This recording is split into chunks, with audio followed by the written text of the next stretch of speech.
Welcome to Rajasthan GK training. दोस्तों स्वागत है आप सभी भावी अध्यापक एवं भावी अध्यापिकाओं का राजस्थान जीके ट्रेनिंग के इस यूट्यूब प्लेटफॉर्म पर। दोस्तों हमने 14 मॉडल पेपर बिल्कुल कंप्लीट कर चुके हैं। जो अपने रीट एग्जाम जो लेवल फर्स्ट के लिए मॉडल पेपर की जो सीरीज हमने शुरू की थी उनमें से हमने 14 मॉडल पेपर कंप्लीट कर लिए हैं। यह मॉडल पेपर अपना 15वां मॉडल पेपर है दोस्तों, और आज ये मॉडल पेपर आपके लिए खत्म हो जाएंगे। ठीक है, और आपकी कल एग्जाम है तो सभी को एग्जाम की अग्रिम शुभकामनाएं। ठीक है, और सभी मस्ती से जाना और अच्छे से अपना पेपर करके आना। सभी को बेस्ट ऑफ लक। सभी अब की बार सभी सिलेक्शन होंगे, मैं भगवान से यही दुआ करूंगा। ठीक है, तो चलिए दोस्तों मॉडल पेपर 15 की शुरुआत करते हैं प्रश्न नंबर 1 से। ठीक है, चलिए बात कर लेते हैं। प्रश्न नंबर 1 कहता है कि 15वीं विधानसभा की दलगत स्थिति के बारे में सही कथन कौन सा है। तो 15वीं विधानसभा की दलगत स्थिति के बारे में अगर सही कथन की बात करें तो अपना उपरोक्त सभी इसका सही आ जाए, क्योंकि इसमें भाजपा 71 भी है, कांग्रेस 108 भी है और राष्ट्रीय लोकतांत्रिक पार्टी 3 भी है। ठीक है, अगला वर्तमान में राजस्थान से कितनी महिलाएं लोकसभा में सांसद हैं। तो वर्तमान में दोस्तों अपने 3 महिलाएं लोकसभा में सांसद हैं। कौन कौन सी? दिया कुमारी अपने राजसमंद से, जस कौर मीणा दौसा से और रजिता कोले अपने भरतपुर से। ठीक है, चलिए अगला प्रश्न है कि राजस्थान में तीसरा सैनिक स्कूल कहां खुलने जा रहा है। तो दोस्तों अपने राजस्थान में तीसरा सैनिक स्कूल अपने हल्दीना गांव अलवर में खुलने जा रहा है। ठीक है, चलिए आपसे पूछ सकता है, 1 नंबर का सवाल है। ठीक है, चलिए अगला प्रश्न 1 नंबर के क्या 1.5 नंबर का सवाल है। अगला प्रश्न है कि 29वें मथुरदास माथुर क्रिकेट पुरस्कार 2021-22 के संबंध में कौन सा कथन सही है। तो अगर हम माथुर पुरस्कार की बात करें तो इसमें चारों के चारों कथन बिल्कुल सही हैं, क्योंकि सीनियर कैटेगरी में जयपुर के अनिकेत चौधरी को मेडल दिया गया था और जूनियर कैटेगरी में उदयपुर के अनुरुद्ध सिंह को और सब जूनियर कैटेगरी में जयपुर के रोहन राजभर को दिया गया था। उपरोक्त सभी सही कथन है। अगला प्रश्न है कि कौन सा सही नहीं है। इनमें से कौन सा सही नहीं है इसके बारे में अपन को छांटना है कि कौन सा सही नहीं है। तो दोस्तों अगर हम बात करें तो 19-20 अगस्त 2022 को राजस्थान डीजी फेस्ट 2022 का आयोजन जयपुर में किया गया था, बिल्कुल किया गया था। अगला नीति आयोग द्वारा 21 जुलाई 2022 को सभी राज्यों की इनोवेशन इंडेक्स में राजस्थान का देश में 12वां स्थान है, बिल्कुल है। अगला प्रदेश का नवीनतम 16वां कंजर्वेशन रिजर्व पलथाना सीकर है। तो प्रदेश का नवीनतम 16वां कंजर्वेशन रिजर्व पलथाना सीकर है। क्या ये सही है? ये अपना गलत आ जाए, क्योंकि ये सही नहीं है। अगला का 18वीं राष्ट्रीय स्काउट गाइड जम्बूरी का आयोजन 4 से 10 जनवरी 2023 को रोटपाली में किया गया था। यह भी अपना बिल्कुल सही है। चलिए अगला प्रश्न है दोस्तों कि राज्य सरकार द्वारा फरवरी 2022 में मजदूरी में वृद्धि की गई, इसके संबंध में कौन सा सही नहीं है। तो इसके संबंध में कौन सा सही नहीं है इसके बारे में बात करें तो अकुशल श्रमिक की मजदूरी 259 रुपए है, बिल्कुल है, बिल्कुल। अगला है कि अर्धकुशल श्रमिक को मजदूरी 271 रुपए प्रतिदिन है, बिल्कुल है। अगला कि कुशल श्रमिक की मजदूरी 293 रुपए है, नहीं 293 नहीं है दोस्तों, 238 है। कुल जो अपने कुशल श्रमिक की जो मजदूरी है ना वो 293 है, 283 है, 283 है कि 83 ना कि 293 नहीं है। अगला है कि उच्च कुशल श्रमिक की मजदूरी 333 रुपए प्रतिदिन, बिल्कुल सही, यानी कि फर्स्ट सेकंड थर्ड सही है लेकिन चौथा गलत है। ठीक है, चलिए अगला प्रश्न है कि दीनदयाल उपाध्याय पंचायत सशक्तिकरण पुरस्कार 2022 के संबंध में कौन सा सही है। तो दीनदयाल उपाध्याय पंचायत सशक्तिकरण पुरस्कार 2022 के संबंध में अगर हम सत्य बात करें तो अपना उपरोक्त सभी कथन बिल्कुल सही है। आप इसको पॉज करके वीडियो को देख सकते हैं। ठीक है, चलिए अगले अजमेर की किस बालिका को कैलीग्राफी हेतु राष्ट्रीय बाल पुरस्कार मिला है। तो अजमेर की ऐसी कौन सी बालिका है जिसको कैलीग्राफी में अपने कैलीग्राफी क्षेत्र में अपने राष्ट्रीय बाल पुरस्कार मिला है। तो दोस्तों वो अपने गौरी माहेश्वरी को। ठीक है, अगला प्रश्न क्या कह रहा है कि पद्मश्री पुरस्कार 2022 से राज्य की शख्सियतों को सम्मानित किया गया है, उनमें से संबंधित कौन सा कथन असत्य है। उनमें संबंध की बात करें तो दोस्तों अपने चंद्र प्रकाश द्विवेदी का संबंध कला क्षेत्र से, अवनी लेखरा का संबंध चूरू से नहीं है दोस्तों, अवनी लेखरा खेल राइफल है, रामदयाल शर्मा कला क्षेत्र। राइट आंसर सेकंड आ जाएगी, ये अपना असत्य है। अगला प्रश्न है कि राज्य सरकार ने प्रतियोगी परीक्षाओं के बेहतर आयोजन हेतु सुझाव देने के लिए किसकी अध्यक्षता में एक उच्च स्तरीय कमेटी का गठन किया है। तो दोस्तों ये अपने किया है विजय कुमार व्यास की अध्यक्षता में। ठीक है, विजय कुमार व्यास की अध्यक्षता में किया है। अगला प्रश्न क्या कर रहा है दोस्तों, अगला प्रश्न को ध्यानपूर्वक पढ़ेंगे कि भारतीय संविधान के अनुसार राजस्थान को भारत के किस श्रेणी में रखा गया है। तो भारतीय संविधान के अनुसार राजस्थान को द्वितीय श्रेणी भाग 2 में रखा गया है राजस्थान को। ठीक है, चलिए अगला, राजस्थान में करौली जिले का गठन कब हुआ था। तो करौली जिले का गठन आपसे पूछ ले तो आपको बताना है 19/7/1997 में हुआ था। ठीक है, चलिए अगला दोस्तों कि झालावाड़ और बांसवाड़ा जिले किस जलवायु खंड में सम्मिलित हैं। तो झालावाड़ और बांसवाड़ा की बात करें ना तो ये सभी अपने अति आर्द्र जलवायु प्रदेश में शामिल हैं। अगला, राजस्थान में किस भौतिक क्षेत्र में मुकुंदरा की पहाड़ियां स्थित हैं। तो दोस्तों अगर कौन सा भौतिक क्षेत्र है, इनमें से अपना हाड़ौती का पठार में अपने क्या है, मुकुंदरा की पहाड़ियां स्थित है। अगला प्रश्न है दोस्तों, तरुण भारत संघ का गठन निम्न में से किस क्षेत्र के लिए कार्य कर रहा है। तरुण भारत संघ दोस्तों अपने बात करें तो अपने जल संरक्षण के लिए कार्य कर रहा है। अगला, निम्नलिखित में से कौन सी नदी राजस्थान में होकर नहीं बहती। तो दोस्तों इनमें से ऐसी कौन सी नदी है जो राजस्थान से होकर नहीं बहती। तो ताप्ती नदी नहीं बहती, वैसे माही बहती है, रूपारेल बहती है और लूनी बहती है। ठीक है, अगला कि मरुस्थलीय पौधारोपण एवं मृदा संरक्षण केंद्र कहाँ पे स्थित है। तो मरुस्थलीय पौधारोपण बोल लीजिए या फिर मृदा संरक्षण केंद्र बोल लीजिए। ये दोस्तों ये अपने कहाँ पे स्थित है दोस्तों, ये अपने स्थित है जोधपुर में। कहाँ पे है, जोधपुर में। अगला प्रश्न है कि निम्न कथनों पर विचार कीजिए। तो 18वां प्रश्न कह रहा है कि इनमें से कौन सा सही है और कौन सा गलत है, इसके बारे में अपन को पता लगाना है। तो दोस्तों क्या पहला कथन कह रहा है कि भीलवाड़ा जिले के जहाजपुर तहसील में भूरी एवं पीली मिट्टी पाई जाती है। भीलवाड़ा जिले के जहाजपुर तहसील में भूरी एवं पीली मिट्टी पाई जाती है, बिल्कुल। भीलवाड़ा जिले के आसिंद तहसील में भूरी मिट्टी पाई जाती है, बिल्कुल पाई जाती है। ठीक है, तो क और ख बिल्कुल सही है। और भीलवाड़ा जिले के शाहपुरा ये गलत है, पहाड़ी मिट्टी नहीं पाई जाती। तो राइट आंसर क व ख बिल्कुल सही है। ठीक है, चलिए अगला प्रश्न है कि राजस्थान के कौन से 2 जिलों में जनसंख्या घनत्व 500 व्यक्ति प्रति वर्ग किलोमीटर से अधिक है। जनगणना 2011 के अनुसार अगर हम बात करें तो राजस्थान के ऐसे कौन से 2 जिले हैं जिनमें जनसंख्या घनत्व 500 व्यक्ति प्रति वर्ग किलोमीटर से अधिक है। तो दोस्तों ये अपने 2 जिले आ जाते हैं, जयपुर और भरतपुर। अगला है मेरे प्यारे दोस्तों कि भील जनजाति में कछाऊ कौन पहनता है। तो भील जनजाति में अगर बात करें कछाऊ कौन पहनता है तो आपको बताना है दोस्तों, भील जनजाति में अपने कछाऊ अपनी महिलाएं पहनती हैं। चलिए दोस्तों अगला प्रश्न क्या कह रहा है कि राजस्थान में डेयरी किसानों के लिए पहला पूरी तरह से स्वचालित डायरेक्ट पेमेंट प्लेटफॉर्म कौन सा है। तो दोस्तों ये अपने हैं मोपे, जो अपने राजस्थान में डेयरी किसानों के लिए पहला पूरी तरह से स्वचालित डायरेक्ट पेमेंट प्लेटफॉर्म है मोपे। अगला बांस किस श्रेणी में आता है दोस्तों, बांस अपने घास में आता है। ठीक है, चलिए अगला सीता माता वन्य जीव अभ्यारण्य मुख्यतः किस वन्य जीव के लिए प्रसिद्ध है। तो सीता माता अभ्यारण्य अपने किसके लिए प्रसिद्ध है दोस्तों, ये अपने उड़ल गिलहरी के लिए प्रसिद्ध है। दर्रा वन्य जीव अभ्यारण्य कहाँ पे है। तो दर्रा दोस्तों आप सबको भी पता होगा कोटा में है। अगर राजस्थान का कौन सा जिला बेंटोनाइट के लिए प्रसिद्ध है दोस्तों, बेंटोनाइट के लिए प्रसिद्ध तो अपने कौन सा जिला है, बाड़मेर जिला। अगला निम्नलिखित में से कहाँ देश का सबसे अधिक और बड़ा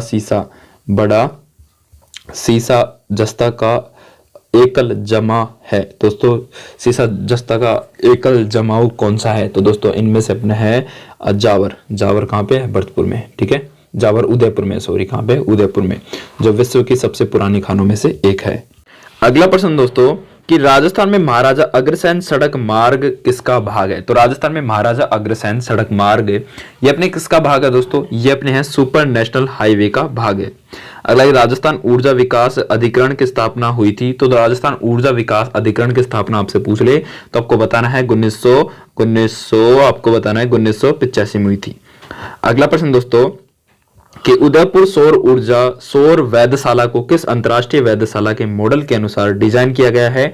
तो उदयपुर सौर वेधशाला को किस अंतरराष्ट्रीय वेधशाला के मॉडल के अनुसार डिजाइन किया गया है। ये अपने किया गया सौर वेधशाला विंग बियर कैलिफोर्निया के डिजाइन के अनुसार डिजाइन किया गया है, उसके मॉडल के अनुसार डिजाइन किया गया है। अगला है प्राचीनतम जुते हुए खेत के पुरातात्विक अवशेष किस सांस्कृतिक स्तर से प्राप्त हुए हैं। तो दोस्तों ये अपने हुए हैं प्राग हड़प्पा युगीन संस्कृति से प्राप्त हुए हैं। ठीक है, अगला प्रश्न है दोस्तों कि किस संस्कृति से जुड़े स्थल प्रमुख रूप से बनास और उसके सहायक नदियों की घाटियों में प्राप्त हुए हैं। तो दोस्तों ये अपने हुए हैं आहड़ संस्कृति के अवशेष। ठीक है, चलिए अवशेष। अगला है कि राजस्थान के कौन से ताम्रपत्र से रानी कर्मवती द्वारा जौहर के प्रमाण मिलते हैं। तो दोस्तों ये अपने मिलते हैं पूर्व ताम्रपत्र से।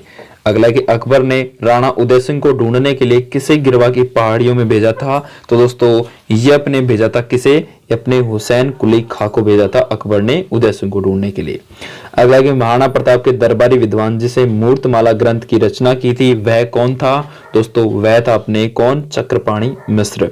अगला निम्नलिखित 4 चौहान शासकों को उनके कालक्रम के अनुसार व्यवस्थित कीजिए और नीचे दी गई कूटों में से सही उत्तर का चयन कीजिए। दोस्तों अपने पास 4 अपने चौहान शासक हैं, उनको अपन को कूट के अनुसार जमाना है।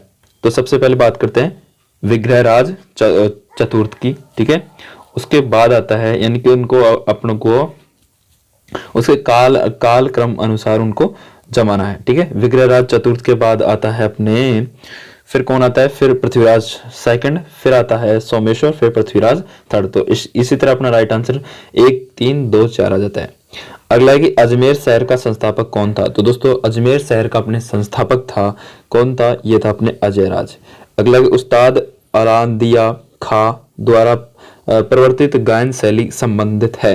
तो उस्ताद अलादिया खां द्वारा प्रवर्तित गायन शैली संबंध है किससे संबंध है दोस्तों? ये अपने किससे संबंध है? जयपुर घराने से संबंधित है। निम्न में से कौन सा त्योहार होली के लगभग 1 पखवाड़ा बाद मनाया जाता है? दोस्तों होली के लगभग 1 पखवाड़ा बाद अपने गणगौर मनाया जाता है। कौन सा? गणगौर।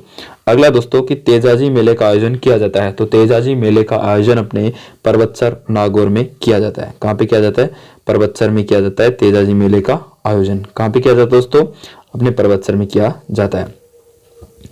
अगला है दोस्तों कि जयपुर राज्य में कन्यावध को किस वर्ष गैर कानूनी घोषित कर दिया गया था? तो दोस्तों जयपुर राज्य में कन्यावध को किस वर्ष गैर कानूनी घोषित कर दिया गया था? 1844 को।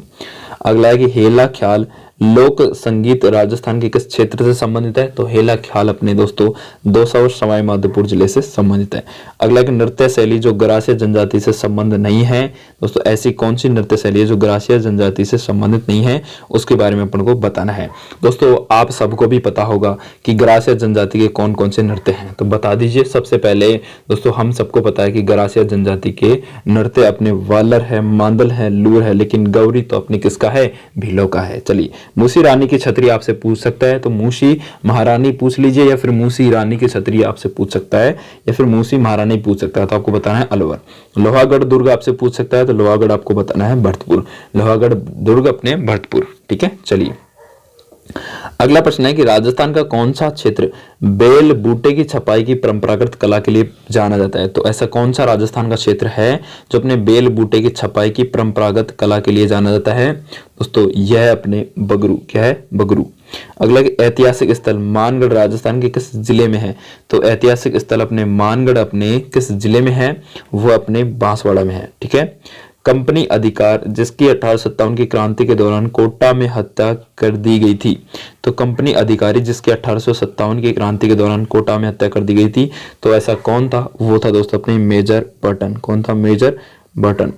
अगला है कि बिजोलिया आंदोलन के दौरान 1922 के समझौते के प्रति बिजोलिया जागीरदार का रवैया क्या था? तो बिजोलिया जागीरदार का अपने रवैया आपसे पूछ रहे थे, आपको बताना है लागू करने को मना किया गया था, ठीक है। लागू करने को मना कर दिया गया था बिजोलिया आंदोलन के दौरान। 1922 के समझौते के प्रति बिजोलिया जागीरदार का रवैया क्या था? उन्होंने साफ साफ मना कर दिया, ठीक है।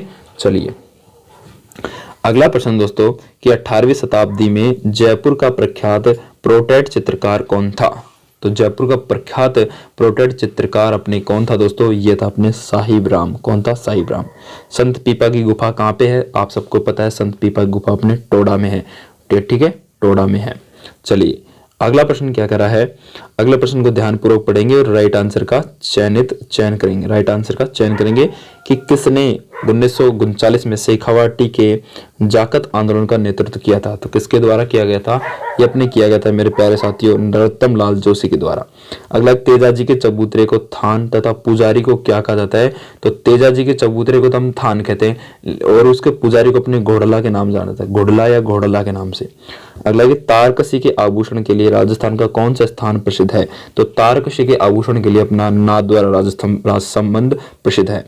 कंडोरा पहना जाता है। दोस्तों अपने कंडोरा आपसे पूछ सकता है, तो कंडोरा महिलाओं द्वारा कमर में पहना जाता है, तो कमर में पहना जाता है। अगला है राज्य में राजनीतिक गतिविधियों के संचालन हेतु किस राज्य में 1934 में प्रजामंडल की स्थापना की गई थी? तो प्रजामंडल की स्थापना अपने जोधपुर राज्य में की गई थी। किसके लिए? राजनीतिक गतिविधियों के संचालन के लिए। अगला है कि राजस्थान का एकीकरण कब पूर्ण हुआ था? तो राजस्थान का एकीकरण आप सबको भी पता है, मेरे को पता है, ठीक है। ये अपने कब पूर्ण हुआ था? 1956 को। अगला है कि डूंगरपुर बांसवाड़ा क्षेत्र में कौन सी भाषा बोली जाती है? तो डूंगरपुर बांसवाड़ा क्षेत्र में दोस्तों अपने बोली जाती है वागड़ी। अगला निम्नलिखित में से किसका लेखक वीरभान था? तो दोस्तों वीरभान अपने किसका लेखक था? राज रूपक का था। अगला प्रश्न है कि ढोला मारू की कहानी में ढोला की विवाह के समय उम्र कितनी थी? तो ढोला मारू की कहानी आपने सबने सुनी होगी और उसकी विवाह के समय उम्र कितनी थी? 3 साल। विजयदान देता का संबंध किससे है? दोस्तों विजयदान देता का संबंध किससे है? लोक साहित्य से इसका संबंध अपन को देखने को मिलता है। अगला प्रश्न है कि राज्यपाल अपने स्वविवेकी कृत्यों को छोड़कर अपने कृत्यों का निर्वहन किसकी सहायता और सलाह से करेगा? दोस्तों ये अपने करेगा मुख्यमंत्री मंत्रिपरिषद की सलाह से। अगला प्रश्न, कौन सा अनुच्छेद विशेष रूप से मुख्यमंत्री के कार्यों से संबंधित है? तो ऐसा कौन सा अनुच्छेद है जो मुख्यमंत्री के कार्यों से संबंधित अनुच्छेद, इनमें से अपन को बताना है। तो दोस्तों अगर हम बात करें मुख्यमंत्री के कार्यों से संबंधित अनुच्छेद, तो अपना है कौन सा अनुच्छेद? ये अपना है अनुच्छेद 163, अपने मुख्यमंत्री के कार्यों से संबंधित नहीं, अनुच्छेद 163 नहीं आएगा, अनुच्छेद अपने 167 आएगा। 167 अनुच्छेद 167 अपने मुख्यमंत्री के कार्यों से संबंधित है। निम्न में से किस जिले में प्रमुख जनगणना अधिकारी माना जाता है? तो किस जिले में प्रमुख जनगणना अधिकारी माना जाता है? तो निम्न में से किस जिले में प्रमुख जनगणना अधिकारी माना जाता है? तो अपने माना जाता है जिला कलेक्टर को। अगला कि राजस्थान सरकार के वन विभाग द्वारा जारी जिला एवं शुभंकर में त्रुटिपूर्ण युग्म की पहचान कीजिए। त्रुटिपूर्ण युग्म की बात करें तो अलवर जिले का बाघ बिल्कुल भी नहीं है, ठीक है, यही अपना राइट आंसर आ जाएगा। भरतपुर का सारस क्रेन है, चूरू का काला हिरण है, मोर का भीलवाड़ा मोर का ही है, ठीक है। चलिए अगला प्रश्न दोस्तों कि राजस्थान में राजस्थान वानिकी और जैव विविधता विकास परियोजना किस देश के वित्तीय सहयोग से क्रियान्वित की जा रही है? दोस्तों ये अपनी की जा रही है किस देश के सहयोग से? JICA जापान के सहयोग से।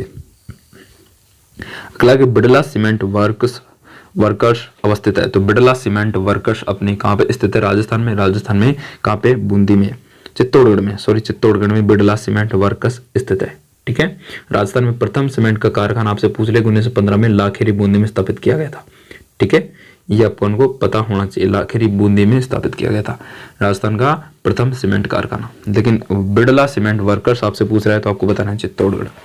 अगला कि राजस्थान के एक शहर में पीले पत्थर की खान तथा इस पत्थर को इसी शहर के नाम से जाना जाता है, तो जैसलमेर, ठीक है, इस पत्थर को जैसलमेरी पत्थर के नाम से जाना जाता है।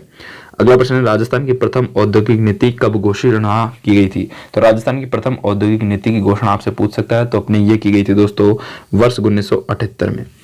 अगला प्रश्न है कि सांबर झील में निम्न में से किस देवी का मंदिर स्थित है? तो सांबर झील में आपसे पूछ सकता है किस देवी का मंदिर स्थित है? तो शाकंभरी देवी का स्थित मंदिर है सांबर झील में। अगला है कि घुश्मेश्वर महादेव का मंदिर कहाँ पे है? तो घुश्मेश्वर महादेव का मंदिर आपसे पूछ सकता है, तो आपको बताना है सवाई माधोपुर में स्थित है। कहाँ पे? सवाई माधोपुर में। और सवाई माधोपुर के कौन से स्थान पर है? तो सिवाड़ में, ठीक है। अगला मुख्यमंत्री के रूप में कार्यकाल की अवधि के आधार पर राजस्थान के अधोलिखित मुख्यमंत्री को अवरोही क्रम या सर्वाधिक अवधि सर्वप्रथम में व्यवस्थित कीजिए। तो मुख्यमंत्री के रूप में कार्यकाल की अवधि के आधार पर राजस्थान के मुख्यमंत्रियों को उनके अवरोही क्रम में अपन को क्या करना है? व्यवस्थित करना है। तो बात करें दोस्तों, सबसे पहले मोहनलाल सुखाड़िया का सर्वाधिक कार्यकाल रहा था, उसके बाद भैरव सिंह शेखावत का सर्वाधिक कार्यकाल रहा था, और उसके बाद अशोक गहलोत का सर्वाधिक कार्यकाल रहा था, और सबसे कम हरिदेव जोशी का रहा था। तो 1 3 4 2 राइट आंसर। अगला निम्नांकित में से कौन सा एक सम्मिलित नहीं है? तो राजस्थान के मुख्य सचिव और एक तरफ है अवधि, ये इनमें से कौन सा सम्मिलित नहीं है, इसके बारे में बताना है। तो दोस्तों आप सबको पता है कि गोपाल कृष्ण बनोत अपने 28/11/77 से 12/29/1280 तक थे, बिल्कुल। विपिन बिहारी लाल माथुर अपने 10/3/1986 से 31/1/1952 तक थे, ठीक है। वहीं मीठालाल मेहता आपसे पूछ लेना, मीठालाल मेहता अपने अपने यही गलत आ जाएगा, क्योंकि ये 1/1/2002 से 1/1/2026 तक नहीं थे, और आर के नायर बिल्कुल सही है। तो राइट आंसर थर्ड।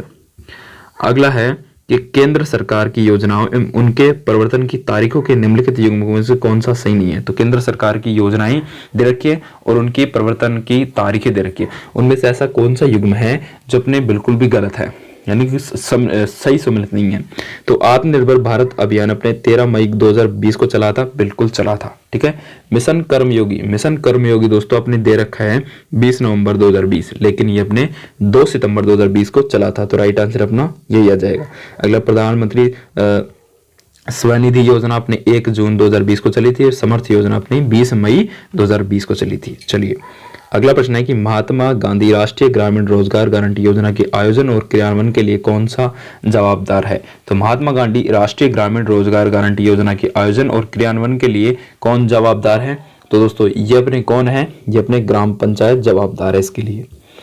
अगला प्रश्न है कि प्रधानमंत्री कृषि सिंचाई योजना सूक्ष्म सिंचाई PMKSYMI के तहत किसानों की सभी श्रेणियों के लिए केंद्र और राज्य सरकार की हिस्सेदारी का कितना अनुपात होना चाहिए। तो ये होना चाहिए दोस्तों अपने कितना 60:40। 60 अपने केंद्र सरकार और 40 अपने राज्य सरकार का अनुदान होता है इसमें, ठीक है।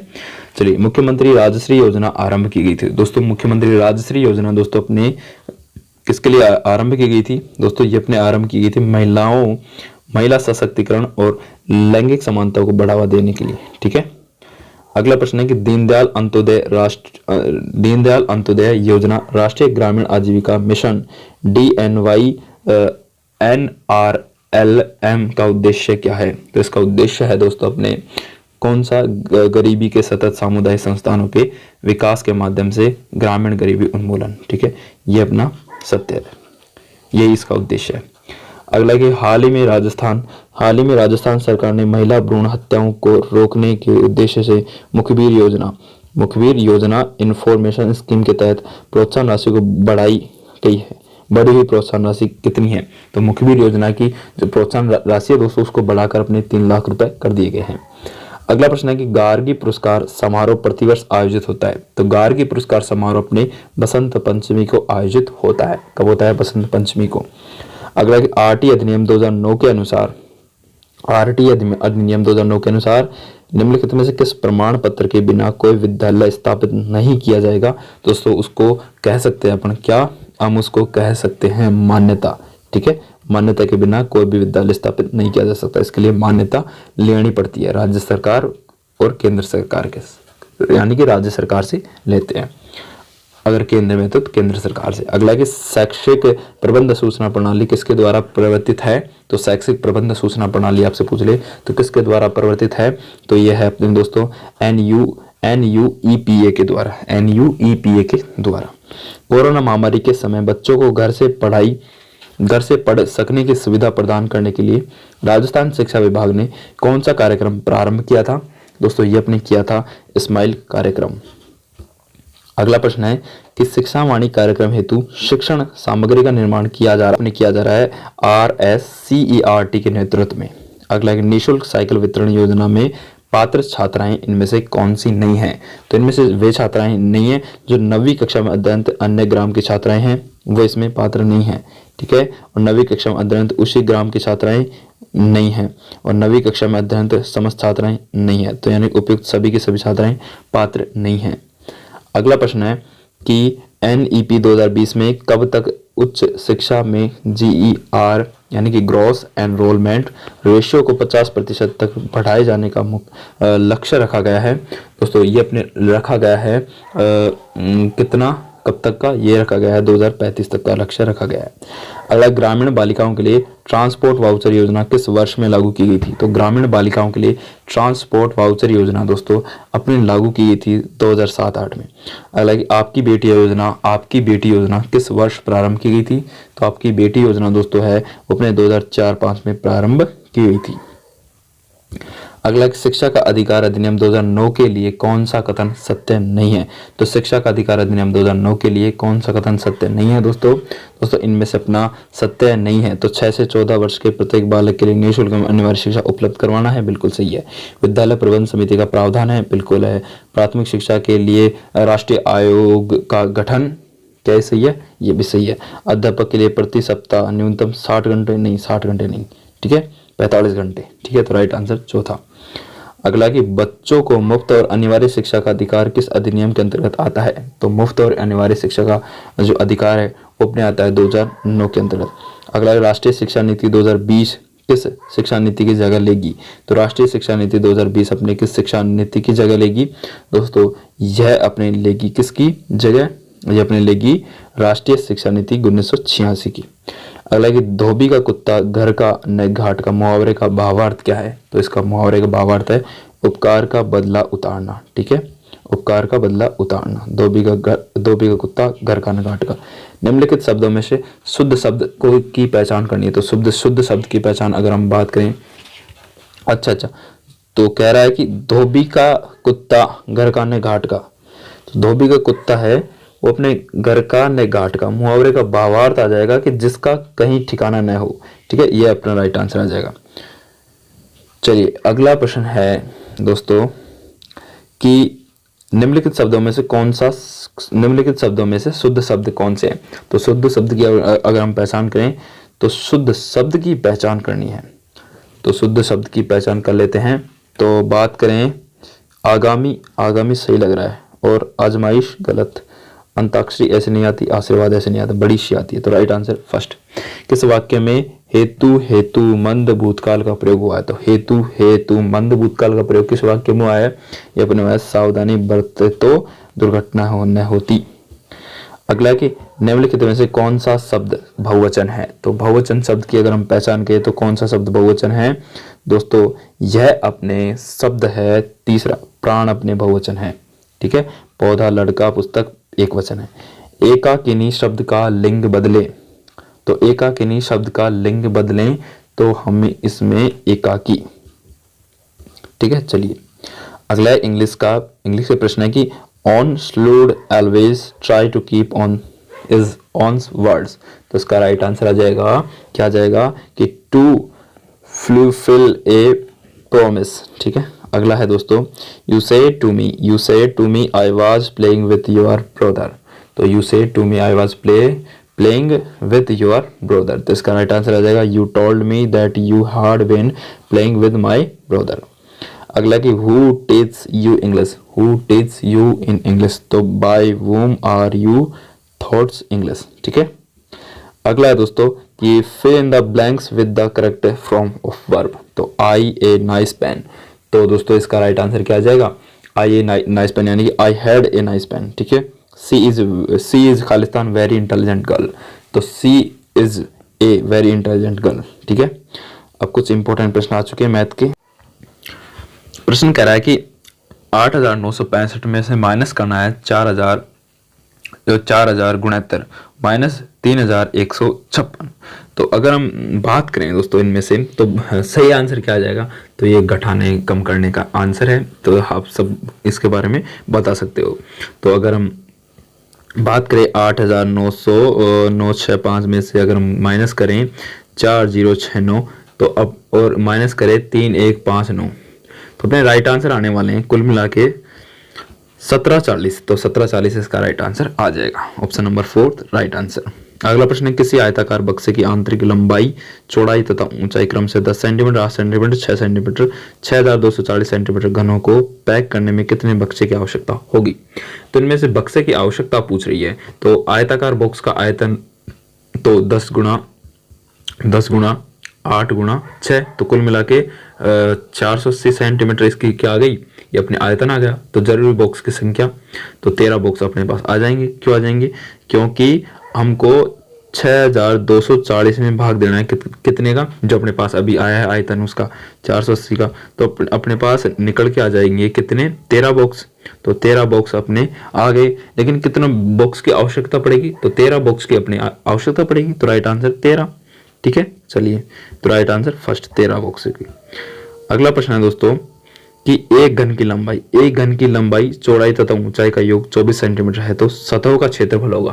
तो इनके सतहों का क्षेत्रफल की बात करें तो घन के सतहों का क्षेत्रफल अपने आ जाएगा, क्या आ जाएगा, आप लगा लीजिए कि घन, तो अब अपन को करना पड़ेगा 6 इंटू कर लीजिए 8 का स्क्वायर। तो 6 इंटू 8 का स्क्वायर करेंगे तो अपने पास आने वाला है दोस्तों 6 इंटू 8 का स्क्वायर अगर हम करेंगे ना, 6 इंटू 8 का स्क्वायर, तो अपने पास जो राइट आंसर आ जाएगा वो आ जाएगा 6 8 × 64, तो 6 इंटू 64 64, तो बराबर में आ जाएगा अपना कितना आ जाएगा, तो बराबर में अपने आ जाएगा 384। तो 384 अपना राइट आंसर आ जाएगा। तो 384 अपनी कहाँ पे है, तो 384 अपने ये रहा 384 सेंटीमीटर स्क्वायर अपना राइट आंसर आ जाएगा। ठीक है, चलिए अगला प्रश्न है कि दो सिरों से खुली एक बेलनाकार नली धातु की बनी, इस नली की आंतरिक व्यास 11.2 सेंटीमीटर तथा इसकी लंबाई 21 सेंटीमीटर है। तो प्रत्येक धातु के प्रत्येक स्थान 0.4 सेंटीमीटर मोटी धातु का आयतन ज्ञात करने को बोल रहा है।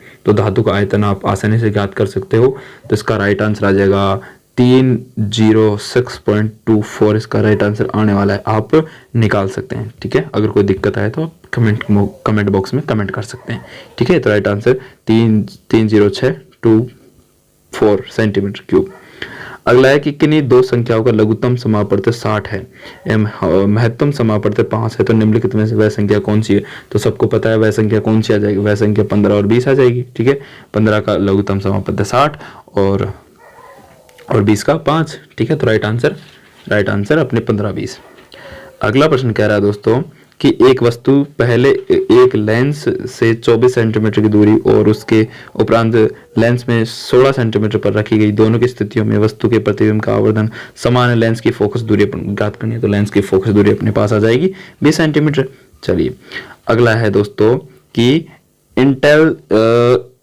इंटेंस स्टील म्यूकोसल इपिथेलियम में कौन सी कोशिका म्यूकस को स्रावित करती है।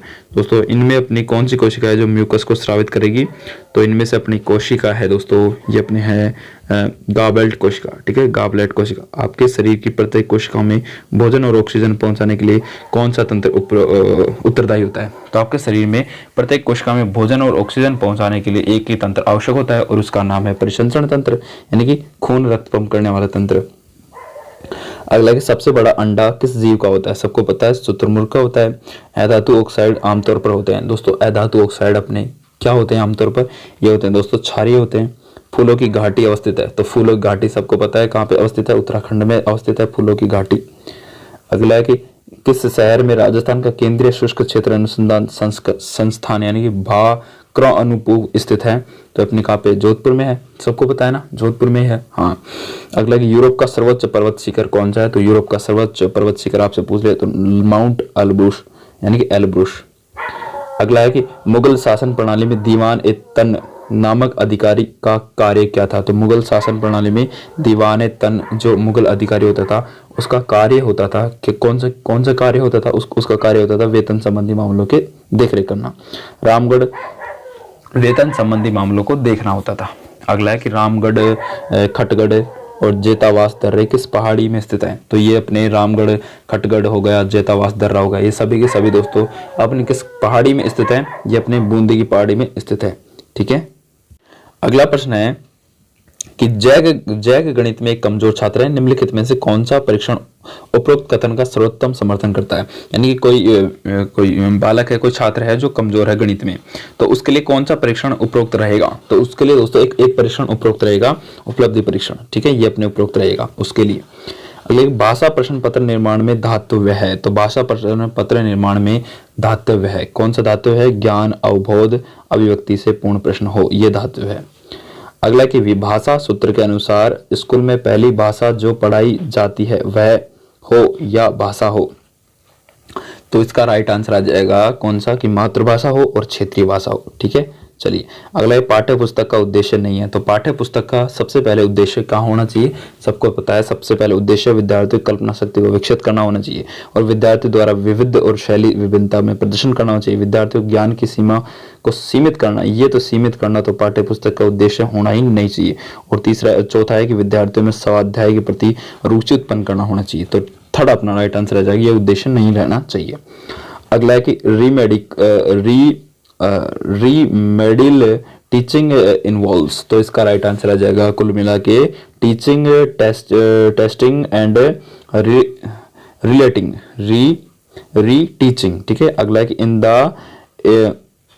Earliest year of schooling introduction in mother tongue should be promoted, तो इसका राइट आंसर आ जाएगा कि it improves across to education specially for girls. ठीक है, तो ये राइट आंसर आ जाएगा गर्ल्स। अगला है कि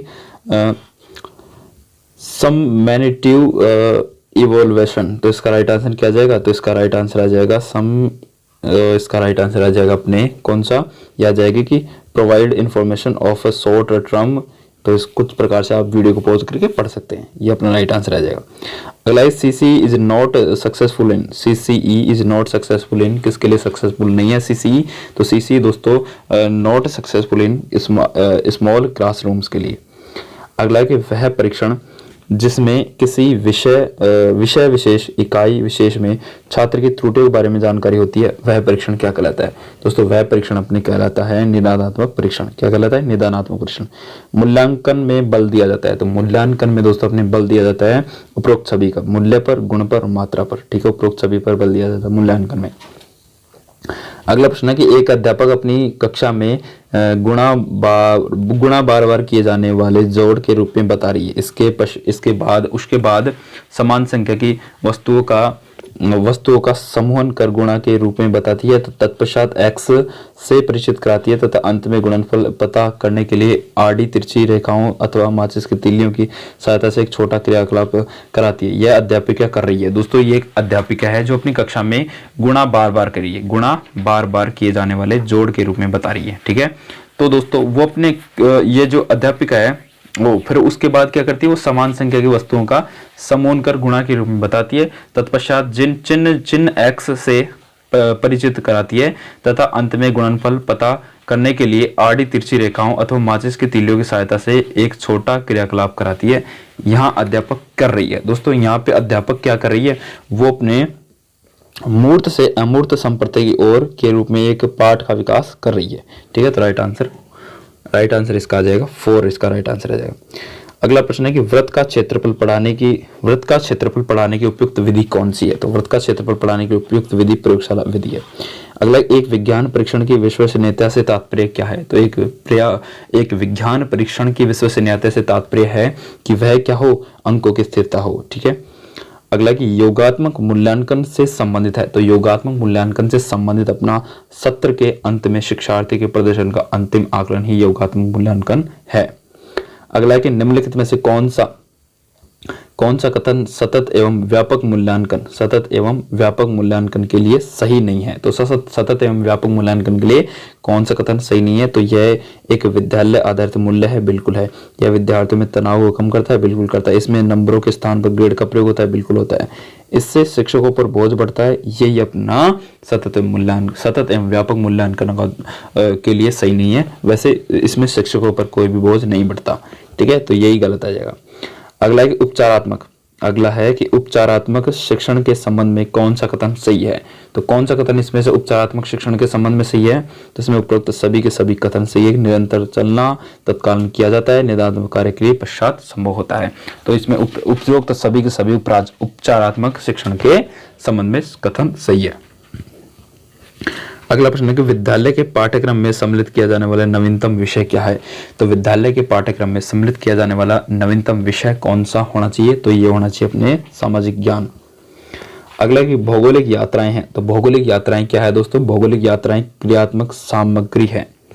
अगला फ एवं व, मैं एवं न अक्षरों की ध्वनियों में अंतर न कर पाना अधिगम की किस समस्या से संबंधित है, तो इसमें से दोस्तों अधिगम की कौन सी समस्या है, प्रत्यक्षीकरण की समस्या आ जाती है। यहाँ पे अधिगम की प्रत्यक्षीकरण की समस्या आ जाती है।